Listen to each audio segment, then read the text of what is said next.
तर कृषी साहित्य खरेदीबाबत हायकोर्टानं धनंजय मुंडेंना क्लीन चिट दिल्यानंतर त्यांचं पुन्हा एकदा मंत्रिमंडळामध्ये पुनरागमन होण्याची शक्यता आहे, तसेच संकेतच अजित पवार यांनी दिलेले आहेत। कृषी घोटाळ्यातल्या आरोपांमधून मुंडेंना क्लीन चिट मिळाली, त्यामुळे आता त्यांना पुन्हा संधी देण्याचे संकेत मिळत आहेत।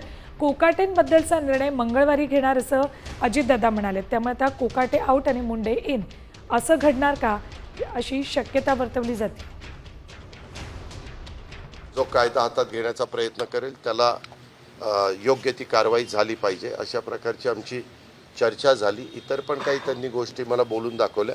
मी त्यांना म्हणलं की मी त्याच्या संदर्भातले जे काही असेल ते मंगळवारपर्यंत त्याबद्दलचं निर्णय घ्यायचा आहे। मी सोमवारी गेल्यानंतर मग ह्याबद्दलच्या बाकीची चर्चा मला करायची, ती म्हणजे माणिकराव कोकाटेंशी पण करायची, इतरांशी पण काहींशी करायची, ती करून त्याबद्दलचे निर्णय मी मंगळवारपर्यंत घेईन। त्यांच्यावर कृषी विभागाचे जे आरोप झाले त्याच्यामध्ये न्यायालयाने काय सांगितलं त्यांना त्याच्यामध्ये कुठेही क्लीन चिट दिली, कुठेही त्यांचा दोष नाही आहे।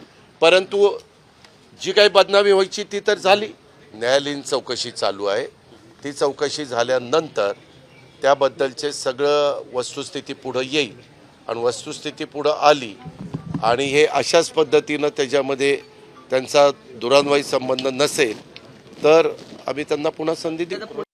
आता isakal.com आहे देशातील नंबर 1 ची मराठी न्यूज वेबसाईट। प्रत्येक अपडेटसाठी isakal.com ला नक्की भेट द्या।